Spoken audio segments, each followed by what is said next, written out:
vou aqui meio que responder, não, mas conversar um pouquinho com uma pergunta da Heloísa Escudeiro, que está aqui, que eu estou vendo, que é quais as possibilidades que vocês veem para uma aproximação mais efetiva das agendas de saúde e planejamento urbano. Eu posso dizer que eu venho do planejamento urbano e estou na saúde, né? Foram 5 anos de Secretaria de Desenvolvimento Urbano, e talvez por isso o tema toque também de uma forma mais incisiva, mas a ideia, por exemplo, e eu falei lá da questão do público, né, do espaço público, da relação do entre e do democrático, né, mas a construção participativa das políticas públicas, né, por exemplo, na construção dos planos diretores, da própria lei do zoneamento, dos códigos de obras, né, o plano diretor devia ser um espaço da pluralidade no pensar a cidade, né, a cidade de São Paulo, agora a gente está no fim da década do PDE 2014, né, e muitas das estratégias que foram construídas ali ainda não vigoram, mas as estratégias estão postas, e ali são espaços de participação. Então, a pessoa com obesidade, a pessoa cadeirante, a pessoa que é idosa, ou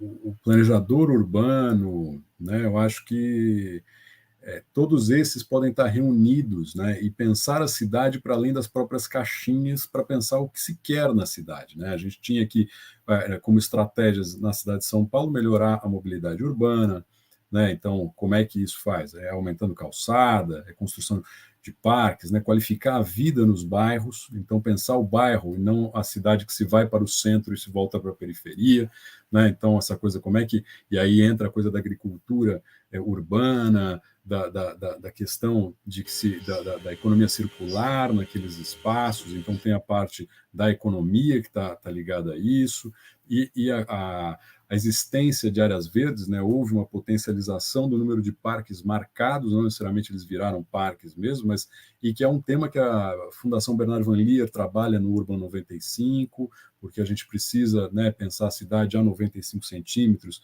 que a criança de até 3 anos tem ali. A gente tem os trabalhos do WWF para a utilização dos parques, junto com a Alana, com criança e consumo, e criança e meio ambiente. Então, há N atores trabalhando para isso, né? E esses atores precisam estar juntos em algum espaço para decidir alguma coisa. Talvez o plano diretor seja um deles, mas também toda a política pública, né? A participação é fundamental.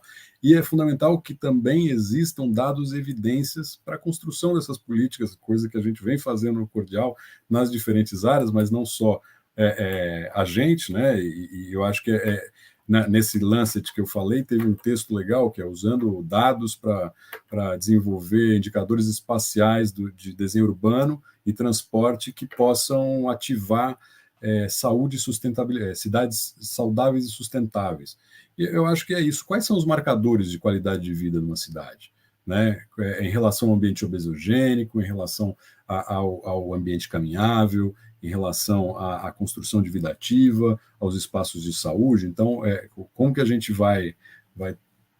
utiliza isso e potencializa a participação dos diferentes? A cidade é a convivência, né? E o caminhar só reflete isso, né?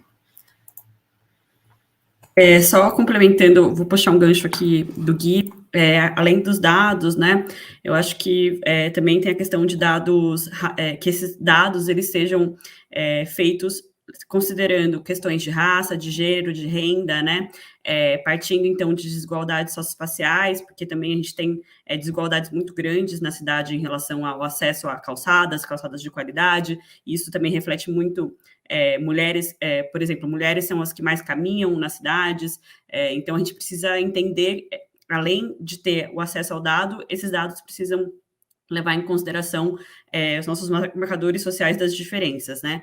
E aí eu só queria, na verdade, trazer 3, falando só de política pública, a gente tem em São Paulo o Estatuto do Pedestre, né, que ele prevê ações voltadas para a melhoria de condições de mobilidade na cidade, ele consolida os direitos dos pedestres também, foi um ganho bem importante para a cidade. Ainda acho que está em uma avaliação, né, de o que já teve de mudança em relação a isso, mas para alguma cidade que tem interesse em ver esse documento, Tem também as décadas de ações pelo trânsito, que consideram os pedestres, o Plano Nacional de Redução de Mortes e Lesões no Trânsito, né, o Penatrans, que também é um grande ganho que a gente teve nesses últimos tempos, e uma série de iniciativas que podem ser vistas, eu acho que tanto nos estudos do Cordial, o WRI tem muitas cartilhas, o ITDP tem muitas cartilhas sobre ruas completas, redução de velocidade, etc., várias coisas. E acho que só complementando com isso.